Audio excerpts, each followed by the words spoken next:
സമഗ്ര ശിക്ഷ കേരള പ്രൊജക്ടിന്റെ കീഴിൽ ഭിന്നശേഷി കുട്ടികൾക്കായി എറണാകുളം ജില്ലയിൽ വിവിധ പരിപാടികൾ നടന്നു. ഭിന്നശേഷി ദിനത്തിൽ ജില്ലയിലെ 83 പൊതുവിദ്യാലയങ്ങളിൽ നിന്നും 160 കുട്ടികൾ പരിപാടിയുടെ ഭാഗമായി. ആദ്യമായി ഭിന്നശേഷി വിദ്യാർത്ഥികൾക്കായി സംസ്ഥാനതല സ്കൂൾ കായികമേള ഈ വർഷം സംഘടിപ്പിച്ചിരുന്നു. ഈ ഇൻക്ലൂസീവ് കായികമേളയിൽ പങ്കെടുത്ത് വിജയിച്ചവരെ ചടങ്ങിൽ അനുമോദിച്ചു. ചലച്ചിത്ര താരം അതിഥി രവി ഉദ്ഘാടനം നിർവഹിച്ചു.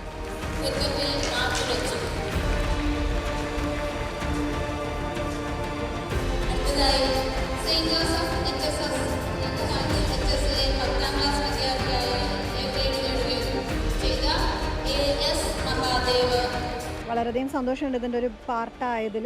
ഇവരുടെ അടുത്ത് നമുക്ക് കാണിക്കേണ്ടത് ഈ ഒരു എന്താ പറയുക, സഹതാപമല്ല, എന്താണോ ഇവരുടെ കഴിവിനെ പ്രോത്സാഹിപ്പിക്കുക എന്നുള്ളതാണ് ഇപ്പോൾ ഇവരെല്ലാവരും ചെയ്തുകൊണ്ടിരിക്കുന്നത്. അപ്പം അതിൻ്റെ പാർട്ടായിട്ട് ഇന്നത്തെ ഈ ദിവസം, ഈ ഒരു സ്പെഷ്യൽ ഡേയിൽ വടുതലയിൽ ഇവിടെ വരാൻ കഴിഞ്ഞതിൽ ഒത്തിരി സന്തോഷം.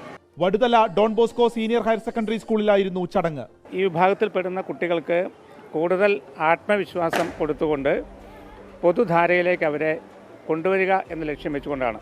അതുകൊണ്ട് തന്നെ ഈ കുട്ടികളോടൊപ്പം തന്നെ മറ്റ് പൊതുവിദ്യാലയങ്ങളിലെ കുട്ടികളും പങ്കുചേരുന്നു. അധ്യാപകരും ഈ ഡോൺ ബോസ്കോ എന്ന് പറയുന്ന ഒരു മഹത്തായ സ്ഥാപനത്തിലെ മുഴുവൻ പ്രവർത്തകരും കൂടി ചേർന്നുകൊണ്ട് മുഴുവൻ കുട്ടികൾക്കും സമ്മാനദാനത്തോടു കൂടിയാണ് ഈ പരിപാടി അവസാനിക്കുക. ഭിന്നശേഷി വിദ്യാർത്ഥികൾ നേരിടുന്ന വിവേചനത്തിനെതിരെ മറ്റു വിദ്യാർത്ഥികൾക്ക് ബോധവൽക്കരണ പരിപാടികൾ ഒരാഴ്ച മുൻപ് സ്കൂളുകളിൽ നടത്തി. ബോധവൽക്കരണ ചിത്രരചനാ മത്സരത്തിലടക്കം വിജയിച്ച കുട്ടികൾക്കും സമ്മാനങ്ങൾ നൽകി.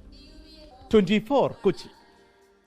ലോകത്തെവിടെയായാലും ഏത് സമയത്തും 24 വാർത്തകളും ഓഗ്മെന്റഡ് റിയാലിറ്റി പാക്കേജുകളും എക്സ്പ്ലെയിനറുകളും വിശദമായി കാണാൻ ഞങ്ങളുടെ യൂട്യൂബ് ചാനൽ നിങ്ങൾക്ക് സബ്സ്ക്രൈബ് ചെയ്യാം.